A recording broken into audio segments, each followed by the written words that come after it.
folks, Gavin Roth here with another episode of the Influencers of Sponsorship Marketing, sponsored by Elevant, makers of sponsorship software that track, evaluate, and manage all requests for partnerships. Learn more at elevant.co. As my listeners know, mentorship is a central theme of this podcast, and there's one name that tends to come up more often than others, and that name is Dave Hopkinson. Dave was Chief Commercial Officer at Maple Leaf Sports and Entertainment, where he spent 23 years working his way up from ticket sales. He then made headlines going overseas to take on a similar role for Real Madrid, the most popular soccer team in the world. And recently was in the news again when word spread that he was back on this side of the pond as president of business operations at MSG Sports, home to the Knicks, Rangers, and Madison Square Gardens. Dave is a true industry heavyweight, a Canadian-born global sports marketing success story, and a great guy. We discuss his journey and how he overcame early struggles in sales, his mentors, some of his proudest accomplishments at MLSE and Real Madrid, what it was like working in a different culture, and what led to his return to North America and what excites him about his new role in the world's most famous city. And of course, his professional development advice. It's a story of a wonderfully managed career, humility, and bold decisions. Plus, he reveals who he'll be pulling for when the Knicks play the Raptors. A surprisingly quick answer. I hope you enjoy. And for more episodes of the Influencers of Sponsorship Marketing, follow me on LinkedIn. Visit Apple Podcasts, Spotify, SoundCloud, YouTube, or check out rothrevenue.com. Just over a year ago, I'm watching, as I was just saying, my favorite athlete on the planet. Some of my close friends know this. I get mocked mercilessly for this, but I've got a huge man crush on Rafa Nadal. And I'm watching Spain in the Davis Cup final in Madrid, and they're playing some upstart country called Canada. And I'm watching on TV, and the camera pans across the front row right behind Rafa, and there's Dave Hopkinson, and we ended up exchanging a few texts, and I was jealous at that point, man. So listen, again, thank you for taking the time. There's so much to cover, so I want to hop right in. It's a pleasure. Thanks for having me, Gavin. Yeah, all good. So, I look at your journey in three big buckets, right? I mean, it's not hard to do that.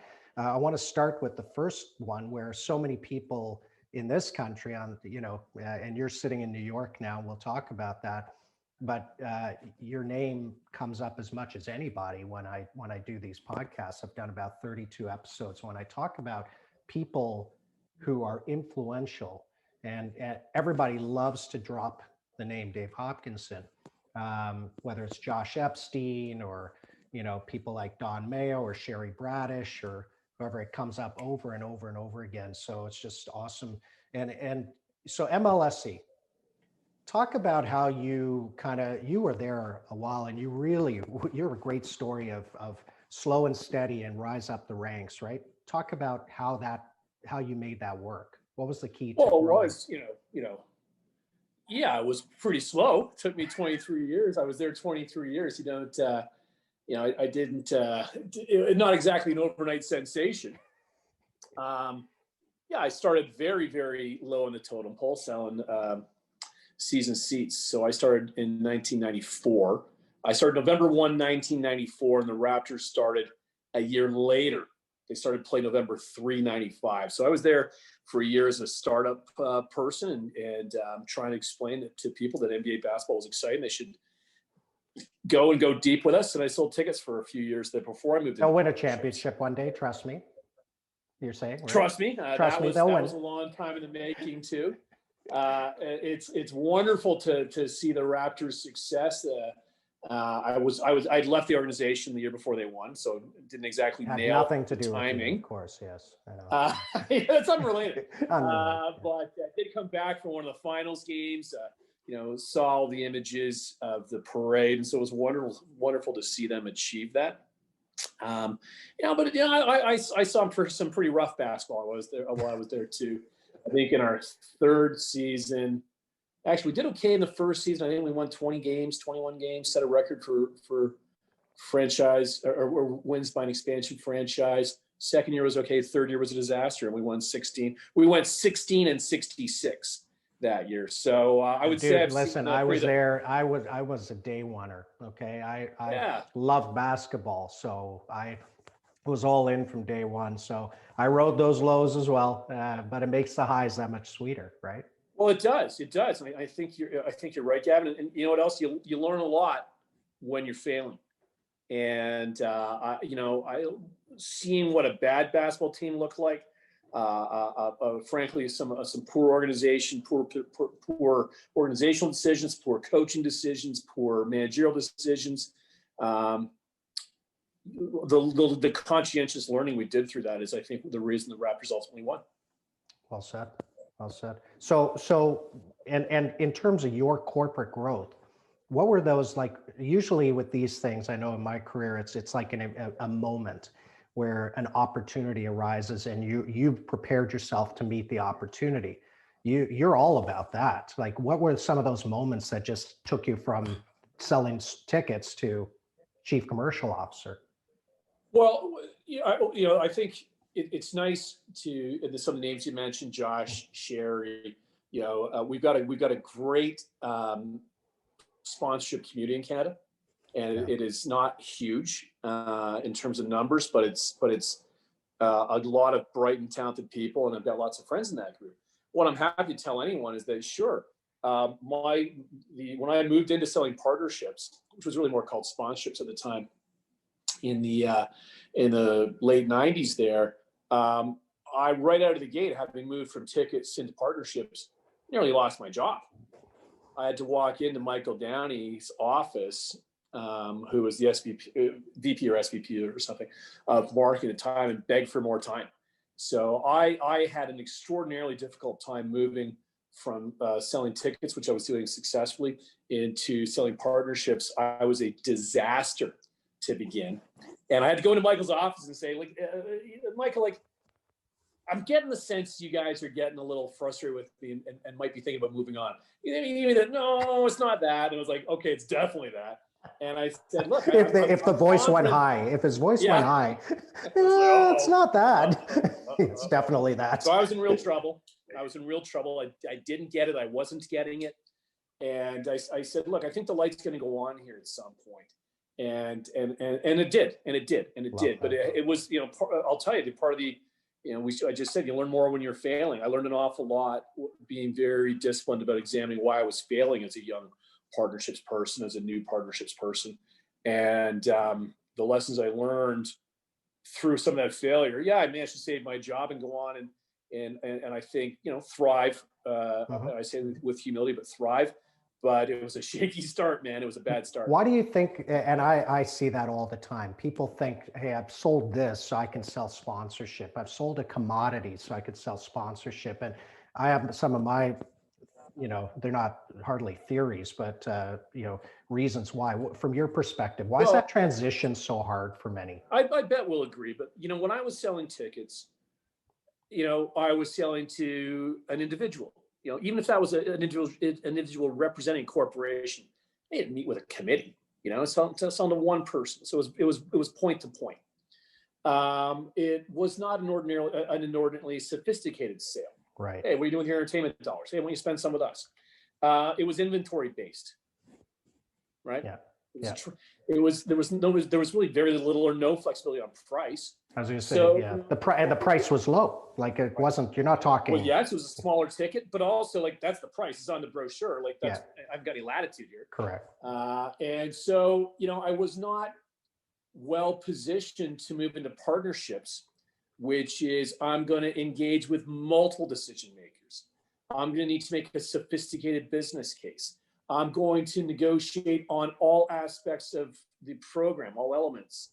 I'm going to need to understand how to negotiate on price. There was just a whole level of sophistication I was ill-equipped for. Right. Failed really badly at. Embarrassed myself. But nobody was probably, I'm willing to guess, training wasn't put in place at that, or was it to No. how to ship? You had to just No. figure it out on the fly. Figure it out. Yeah. And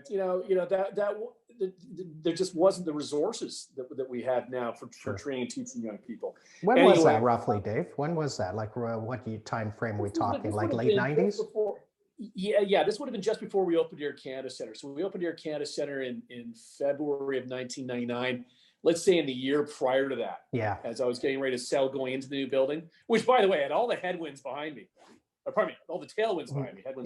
All the tailwinds behind me, the new building coming and everything else, and I still was ineffective. So it really, this is a story of incompetence in lots of ways. I'm beginning to see a theme here. You know, it's funny. I've cited this many times. Brendan Shanahan, who I know you know very well, he spoke on.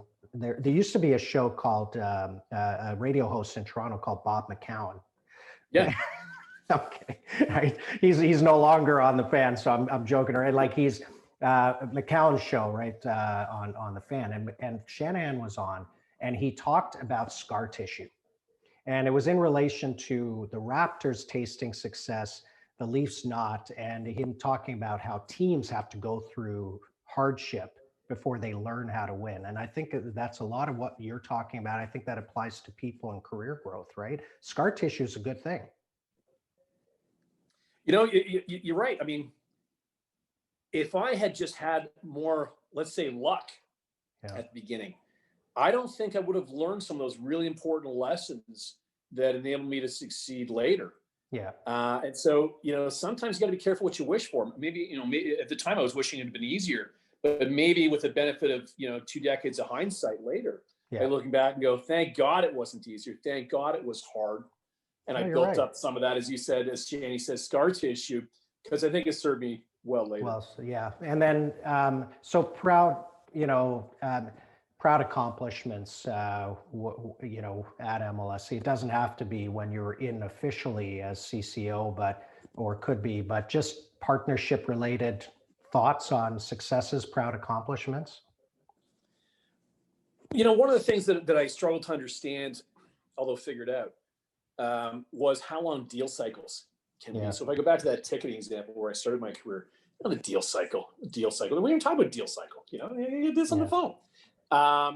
Understanding that when we did the first deal with Scotiabank, not the naming rights deal, but that one of the things we negotiated hard with Scotiabank at the time was a 6-year term, which is a bit of an unusual term. And I mean, we were really dug in on 6 and want to get that. We got that ultimately.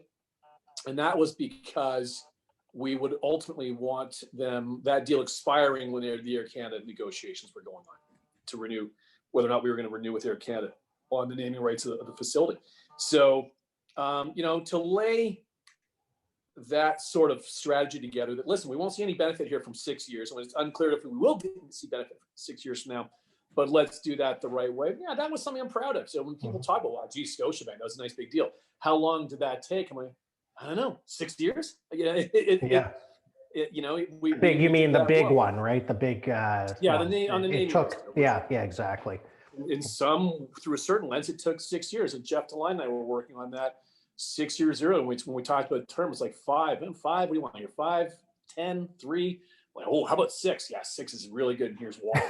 So I when I think about some of the deals that, I think we're talking about deals here that I'm most proud of. Yeah, it's whether it's Scotiabank, we had MLSE's got a great and long-term relationship with Molson. That's a great one. The way we dealt with some of the people that, nurturing those relationships over time. Yeah. In the case of Scotiabank, a great deal team. The case of Molson and in the case of Brian Cooper, who was on both deal teams. Or people like, when we did the deal with Canadian Tire and Michael Medline, and then when Michael Medline leaves and goes to Sobeys, we get a Sobeys deal very quickly afterwards because Michael knows who we are and how effective our partnerships could be. It's been good. I've really enjoyed the most, been the most proud ultimately of the deals that we've done where we build great personal relationships that lead to great corporate relationships. Well said. Yeah, it's as you said before, it's a small industry, and excuse the language, but the there's a real belief you get a partner and you service the shit out of them, right? You really, but you don't do it in a forced way. It's because you enjoy, you connect with the people, you find those common grounds, relationship, and you never know where those people might end up, right? And isn't it true, even some people lower down the ranks, right? It might not be always the Michael Medlines. It could be a lieutenant of his who then goes on to become a leader somewhere else, but you've treated them the right way, right? Absolutely. We're, taking the long view. Yeah.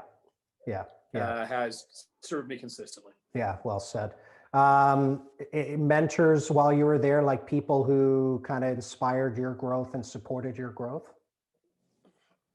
I know you've been a mentor to many, but you also have mentors. I've had somebody who do the rest of the show on it. MLSE, I've said this in a couple of interviews. Canadians should be proud of MLSE. It's a well-run, extraordinarily well-run sports entertainment organization. Sometimes we think, oh yeah, are they the best in Canada? Yeah, I think with all due respect to some of our peers who are also well-run in Canada, I can think of many. I do think MLSE is the best run in Canada. It's the biggest, extraordinarily well-run. Was it always, right? Maybe not, to your earlier point. Right, you're right, but it is now. And it's always had good leaders. It's always had good leaders. Yes. When I was that young knucklehead salesperson, Chris Overholt was unbelievably influential for me. Still a dear friend. Yeah. Taught me a lot about selling. Yeah. But I remember it was when I did the episode with him. I think I got a surprising but funny note from you. What am I not A-list enough for you? Yeah. No, Ovi's. So I listen to things Chris says and I read what he writes. I think he's an extraordinarily talented person. But listen, I had Tom Anselmi ahead of me. Yeah. I mean, Tom taught me so much about business, so much about values. Has succeeded everywhere he's gone, and is now succeeding in Edmonton. Geez, I talked to Tom 2 days ago. Yeah. We had a nice catch up on the phone. I had Richard Petty ahead of me, who. Richard, despite some people who criticize him because that was a team, an era of team underperformance, an extraordinary leader. I hear that a lot. I talked to Richard a couple of days ago. I still talk to Richard, every couple of weeks. An extraordinary mentor who really pushed me hard on leadership. I had Tim Lewicki when I was there. I mean, Tim Lewicki, probably one of the greatest. No, not probably. I'm gonna remove the qualifier. Tim Lewicki is the greatest visionary in sports and entertainment. Wow.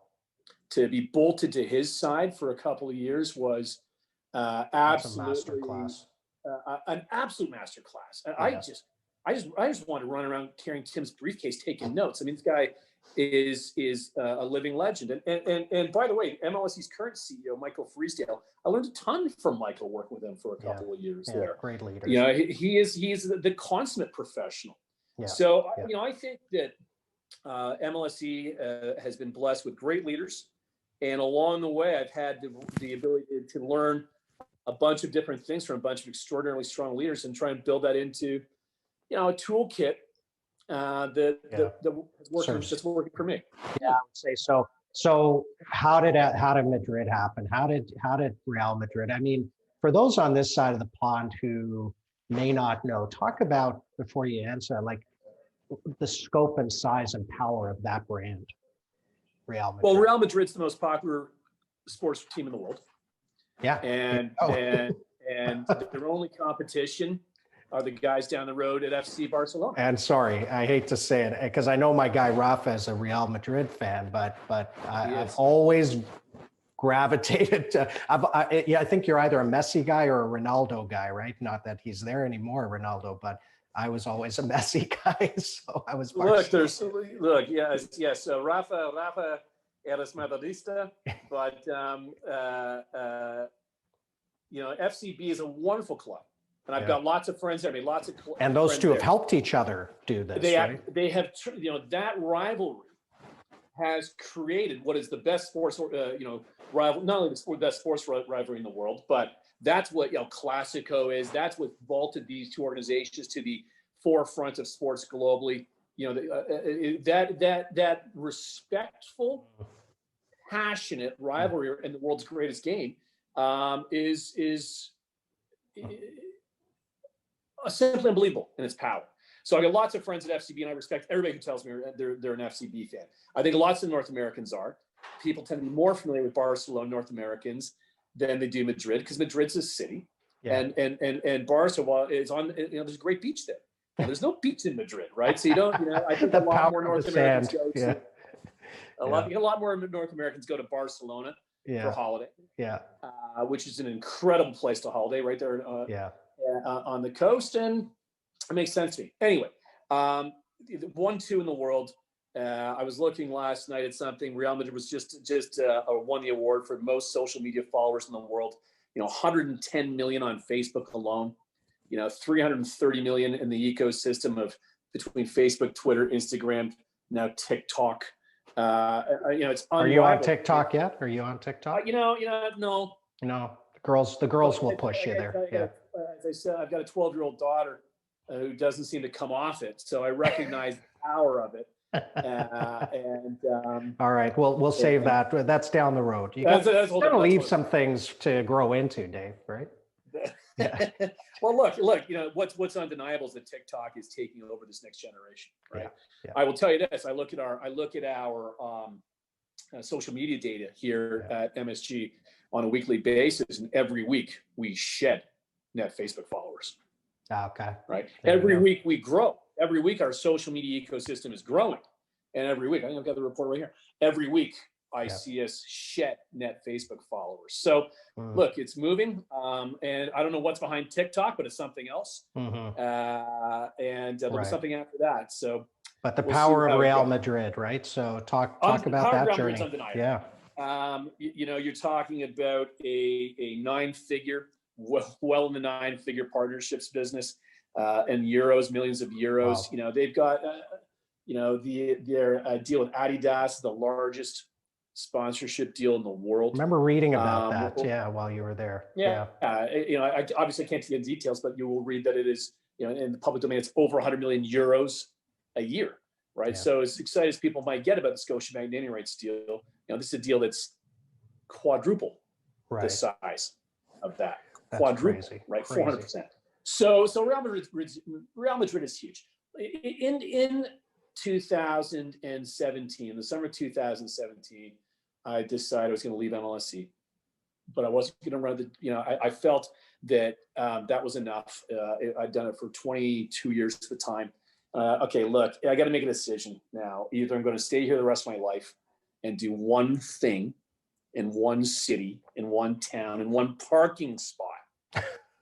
My entire life. The most important part, the parking spot, Well, I did say at some point that, rather than hit the brake and hit the accelerator and plow myself into the back wall here, I got to do something else. It's a big world. It's a big world. Yeah. And I thought, okay, but I'm not going to run out of here with my hair on fire and run off to, some franchise in the middle of nowhere, just change for the sake of change. I wanted to leave thoughtfully. And I said, well, look, I will do something to leave if something magical comes along. So I did, start to do some listening and some active listening, and we got a lot of good media right after the Scotiabank deal. Decided to capitalize on that, and when Real Madrid called, I recognized immediately. Okay, well, this is it. Yeah. So this was it. So I was there for 2.5 years, possibly the greatest experience of my life. Representing that brand globally. I mean, being in with LG in Seoul, Korea, being in Doha, looking at World Cup facilities for 2022. I was in Riyadh, Saudi Arabia with STC, Saudi Telco. Being in the U.S. on tour, right? You leave North America and you realize how big the world is, right? We tend to be so insular here on this side. It's amazing. I think of Keith Pelly, right? And good friend. Both of us know him well, and the European tour, and just seeing all the different places that job takes him. Your job took you. Yeah, absolutely. Yeah. I will tell you, Keith is someone who I would not describe Keith and I as like close personal friends. No. I have had a beer with him. Yeah, I have had a beer with him, but like one. However, Keith is someone whose career I admire enormously. And prior to this Real Madrid move, I did call Keith about another move internationally overseas that I was considering. And Keith was so gracious with me, took my call. Yeah. We talked for a half hour. I said, listen, Keith, I'm considering something. It's overseas. It's a big move. I want to pick your brain. And he said, oh, yeah, do it. Yeah, I could see that. And I said, well, I had a laugh. And I said, well, do you want to know what it is? He says, no, sure, but not really. Like, look, you're a smart guy. I'm sure you've done all the homework. My advice to you is go do it. And you know what? I've been called subsequently about a couple of people have been looking at things internationally, giving them the same advice. Just go do it. Go do it. Yeah. Don't be afraid. Get out of your own head. Get on a plane. Yeah. Right. I moved to Spain, and I my Spanish vocabulary consisted of hola. I knew nothing, not a word, I didn't speak a word of Spanish. Plot myself down, representing this club and this brand, living in Madrid, and figured it out. Yeah. And so big challenges with moving to a new culture. What were some of the big hurdles that you had to clear? Language be one. Language being one.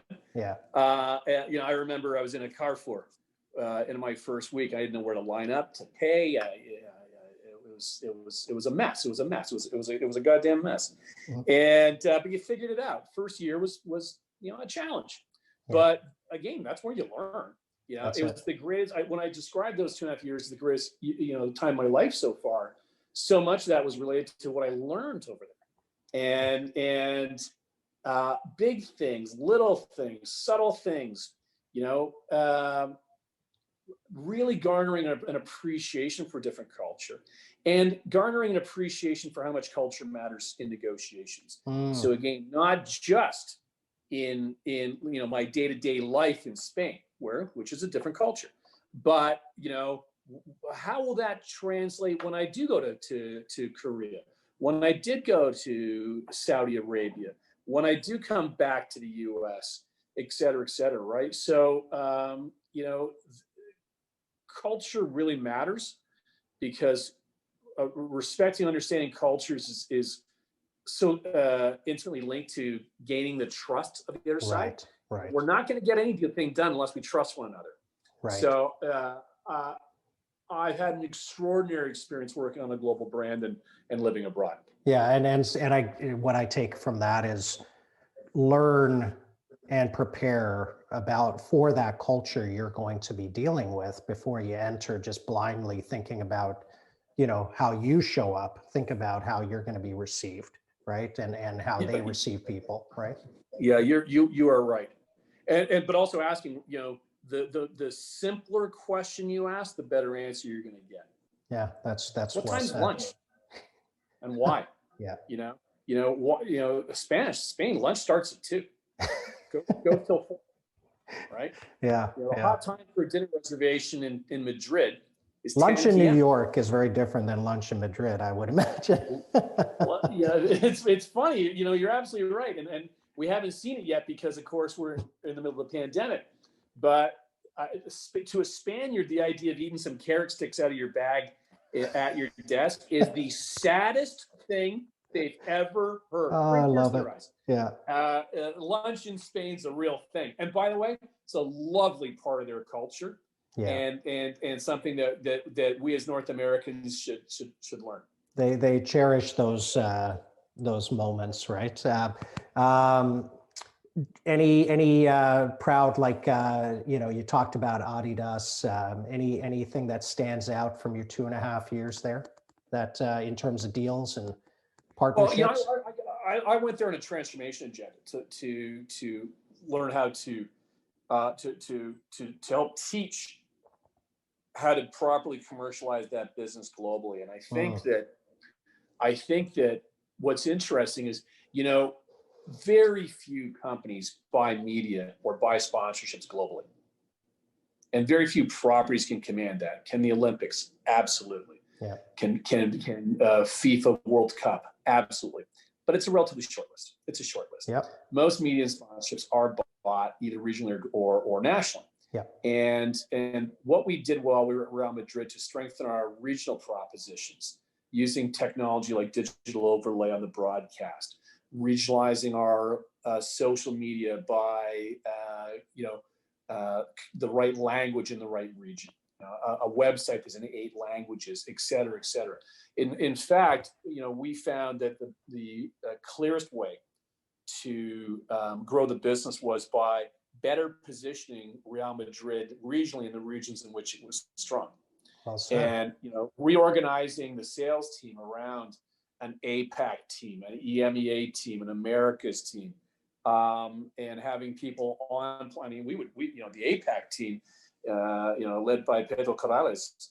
We mailed Pedro to Singapore. I think he was there for 3 weeks, taking meetings up and down that coast. So a lot of process, right? Like I've often said when I do my training, I at the beginning I start by, and I've had the pleasure of training a bunch of, Vader and DeLine's young sales execs and part of my business, and I start by saying, you're not going to like the answer to how to be successful in partnership sales. It's process. It's not a sexy word, but if you can create and live by a repeatable process, that will see you through. And it sounds like a lot of you're absolutely right. A lot of what you did there is you came and you looked at their process and said, yeah, I need to change some things. Yeah. And I regionalize. I love that. Well, it was very, very effective, and it will benefit them for years. And then, to your point on process and structure, Gavin, standing up a strong strategy team was really a key to the success that MLSE is enjoying and continues to enjoy. There was not a strategy team at Real Madrid when I got there. It was one of the first things I did was stand one up under the extraordinarily talented Zahir Benjamin, who I recruited out of Chelsea. Zahir did a great job. He's a great team there. And then we internationalized the team at Real Madrid. So when I got there, the whole team was Spanish, other than Rene, who was like German, French. But really, the whole team was Spanish.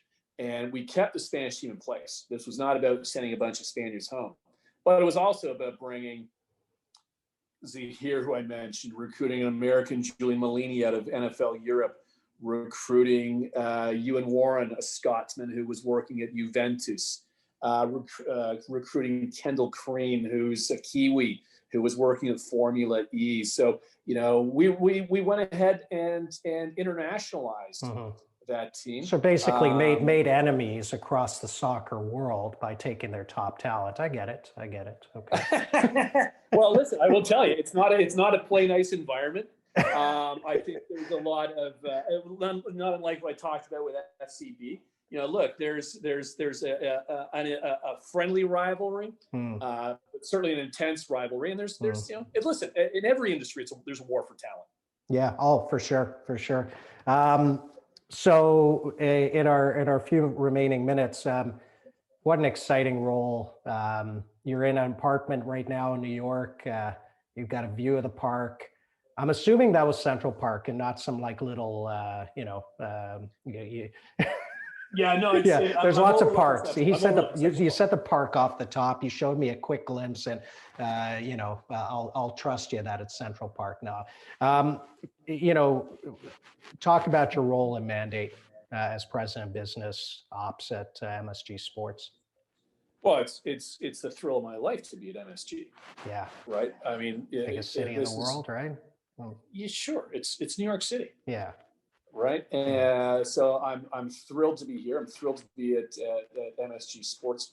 Now, this is a new company in lots of ways, right? But just back in April, so 9 months ago, was MSG Sports created, which is now independently traded on, it's an independent company. It's on the New York Stock Exchange, MSGS, and separate from MSGE, MSG Entertainment, which is also traded on the New York Stock Exchange. And is focused on the growth in the business, particularly around the music side of our business, and some incredible facilities, the Spheres that are being built in Las Vegas, Sphere in London. Because at some point we're going to pass this pandemic and back to full buildings for our not only our sports teams, but of course for the live entertainment and the music business. So this is a relatively new company. It's a company where I think the timing is incredible. We've got the youngest team in the NHL, and they're playing like it, but chock full of talent. We've got. I got Zibanejad on my fantasy team, so just give him a little wake you must up have call. really picked then if you got him. I think he's going to be a superstar. Well, he's a superstar, and it's going to be for a long time. So I think the Rangers look great. I think the Knicks, who have been struggling for a while. I like their look right now. I like their direction. I got to tell you. Yeah, I agree. I agree with your read. A third youngest team in the NBA, 24.3 years old. Leon Rose in new leadership. Leon, who not exactly a media darling, not exactly a hounding the microphone, hasn't done media since July. Very quiet guy, but very thoughtful, very disciplined. When you and surround himself with great leaders, Worldwide Wes in there, William Wesley, Scott Perry. I mean, Bill, our coach is great in Tibbs. So I think the Knicks have nothing but upside as well. And the Knicks they remind me of the Leafs in lots of ways, right? When there's, we just get a little bit going and we're rolling. So, the Knicks, we've been 500 so far this year. We're not at the moment. I think we're 2 games below, but at 8-10, we're playing competitively. We're playing exciting ball, and we're 8-10, having had one of the toughest schedules in the NBA to start.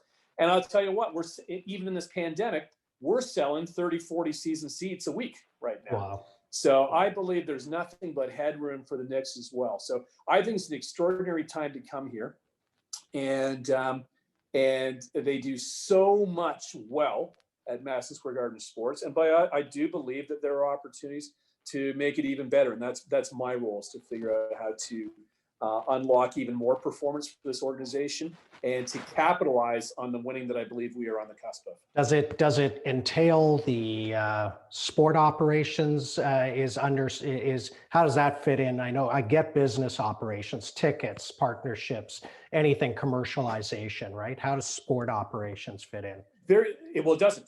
Yeah. Leon, as president of the Knicks, does an incredible job, and he and his team. Jamie Matthews in that team. It's a great team. They're going to do a great job running the team. But you and Leon, have to do this, right? I talked to Leon yesterday. I talked to Wes almost every day. Gotcha. Of course, finally, John Davidson, JD on the Rangers. JR and his team. They're going to run the team ops. Mm-hmm. My job, not unlike the role I had at MLSE, is to make sure that when it comes to the business side of the house, we're doing everything we can to capitalize on what the teams are doing on the ice and on the court, and to make sure that we're extraordinarily well commercialized. That the business runs. We don't. Every second these guys are thinking about what the business is doing is time that I feel like I'm doing a deficient job. That they should be thinking about how to make the product even better. We want them focused on that. Yeah, and you're going to be providing them the funding to grow their side. What excites you the most, as you look ahead to this role? How many months in now? You did a bunch of it virtually, you said, and now you're finally in New York. Yeah, I did the first couple of months from Madrid, which was an adventure. The 6-hour time difference was not great. I'm thrilled to be at this organization. I'm excited to be, as much as I enjoyed my time overseas, it's terrific to be back working in the culture that I understand really well. It's will I go overseas again? I don't know, certainly at some point I'm gonna want to hang this up and retire. I think I'll go right back to Spain. My time in Spain was nothing short of extraordinary, and having good friendships there now. Having some limited language abilities over there, helpful. Understanding that country the way I do. I long to go back there in lots of ways. So we'll see what the future holds. But I intend to be at MSG for a long time. I think that we're going to have an extraordinary ride these next few years, and I want to be part of all of it. That's awesome. Let's wrap a couple minutes. So many people aspire to have a career like Dave Hopkinson. We've talked about it throughout this chat, but just professional, like What are some of the things that you really leaned on or learned that helped propel you to be this well-rounded, sports marketing leader, right? Global sports marketing leader. What are some of those characteristics or habits, that you leaned on? Geez. Like, Tony, I'm not exactly a disciple of Tony Robbins or something, but he does have a great line. He says, in life, you need either inspiration or desperation. And I think, he and I started from the same place, which was a point of desperation. I didn't come out of Harvard Business School. I didn't come out of McKinsey. Okay. I'm a university washout. Right. I didn't correct. I went. People love talking about my time at McGill. McGill asked me to leave, and it's nice to be back working with them and Dave's Hotel and everything else in the business school. They tell me how proud they are of me now. I do remind them. Well, you did send me a letter asking me to not come back.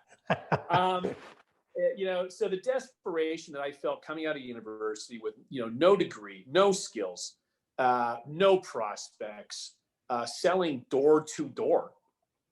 I was selling door to door in Canada. It might be one of the worst countries in the world to sell door to door because the weather's not exactly gorgeous. That's how smart I was. That desperation really led me to, did you say shit on this podcast, or you said shit, right? Yes, yeah. I was fucked. Right? The deep recognition at 21, 22 years old, I was fucked. Yeah. Really got me very focused on, look, there's no one that's going to help me here, other than me. This is a self-help situation. I better get pretty serious about getting better or get used to being first. So looking inwards, right? Yeah. So that doesn't mean that I've accomplished by myself. I haven't accomplished a thing by myself. I've been helped the whole way along by a whole host of people, a bunch we named in this chat. However, the responsibility for being a student, for getting better, for doing the work, that exists totally within me, and that acceptance of that helped to turn things around. And so the acceptance of that responsibility, the conscientious approach to learning of, all right, well, that was a failure. Better figure out why. And trying to get better every day. I think, as I talk to my team here, I'm very happy to say, guys, listen, hey, I'm still a student. I'm a student to this. I'm trying to get better every day. I expect to be better 100 days from now, Gavin, than I am today. I'm getting better at this every single day. And, there's no finish line on this. So framing things properly for myself, that, learning is a lifelong journey. You've got the opportunity to do it every single day.